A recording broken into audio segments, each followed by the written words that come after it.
Shalom, selamat malam Bapak Ibu dan saudara-saudari yang terkasih. Tema perenungan kita malam hari ini yaitu iman yang terbukti. Mari kita akan membacakan firman Tuhan dari Ibrani pasal 11 ayatnya yang pertama. Saya akan membacakannya bagi kita semua. Iman adalah dasar dari segala sesuatu dari yang kita harapkan dan bukti dari segala sesuatu yang tidak kita lihat.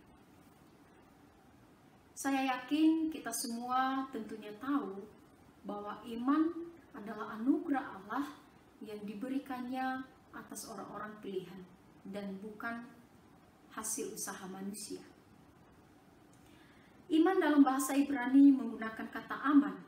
Kata tersebut memiliki arti yaitu sesuatu yang pasti, layak dijadikan pegangan dan sandaran yang kokoh. Orang-orang Kristen sering disebut sebagai orang-orang beriman.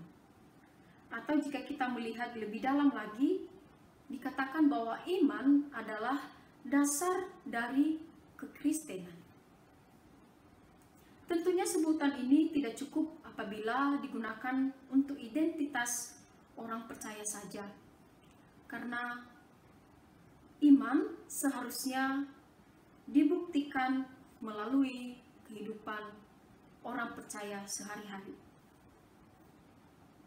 Setelah dalam bagian penutup dari pasal sebelumnya, Rasul Paulus sangat mengedepankan anugerah iman dan hidup beriman sebagai penawar terbaik melawan kemurtadan dan meminta orang-orang Ibrani pada waktu itu untuk benar-benar memperhatikan iman mereka.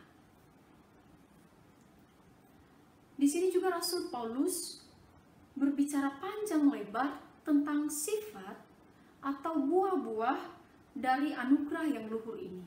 Kita dapat melihat dalam ayat-ayat selanjutnya, Rasul Paulus menyebutkan beberapa tokoh dalam Perjanjian Lama yang imannya telah terbukti.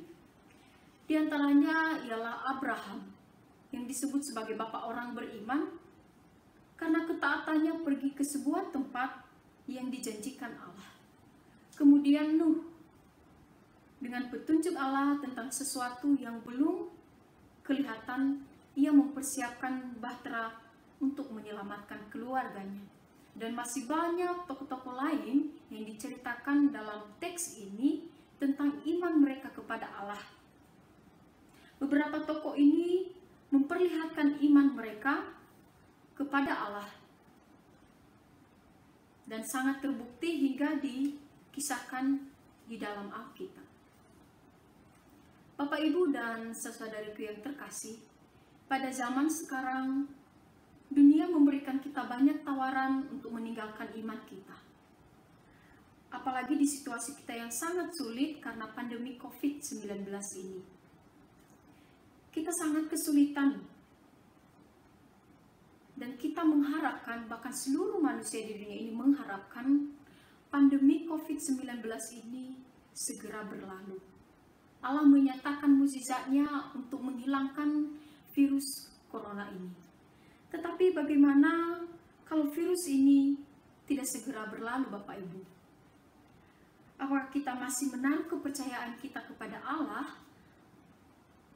Atau kita berputus asa lalu meninggalkan iman kita kepada Tuhan?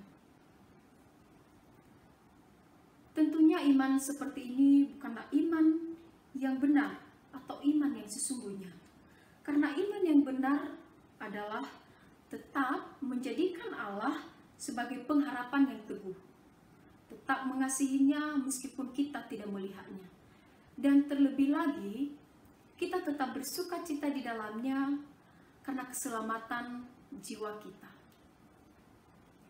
Bapak, Ibu, dan saudariku yang terkasih,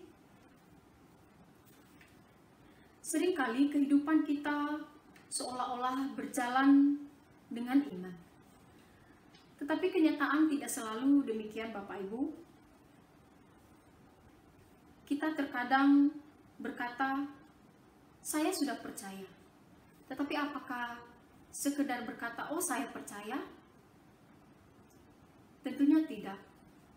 Karena iman membuktikan komitmen untuk mempercayai Allah. Iman benar-benar membutuhkan hati yang benar-benar sungguh mengandalkan Allah di dalam keadaan apapun. Bapak, Ibu, dan saudaraku yang terkasih, dengan rasa percaya diri, kita terkadang merasa atau menganggap diri kita sudah berpegang teguh dalam iman. Padahal, kita baru datang dan mengandalkan Tuhan ketika situasi kita sudah mulai memburuk. Jika ada sesuatu hal yang kita inginkan, kita baru datang kepada Tuhan, berlutut, memohon pertolongan Tuhan. Apakah iman yang demikian dapat disebut iman yang terbukti? Bapak, Ibu, dan saudaraku yang terkasih, ekspresi emosi kita tidak akan memiliki kuasa untuk mengubah keadaan kita. Karena iman yang sesungguhnya atau iman yang terbukti ialah tetap mengandalkan Allah meskipun situasi kita tetap berada di titik nol. Kita tetap menjadikan Allah sebagai sandaran kita. Kita tetap menjadikan Allah sebagai satu-satunya sumber kekuatan kita. Itulah iman yang terbukti. Mari kita melihat kehidupan kita selama ini. Apakah kita sudah hidup menurut iman yang sudah diberikan kepada kita? Atau kita hanya menggunakan iman untuk keinginan kita semata? Yang benar ialah kita dapat menghidupi iman itu untuk kekuatan kita dan untuk memuliakan Allah di dalam kehidupan kita sehari-hari.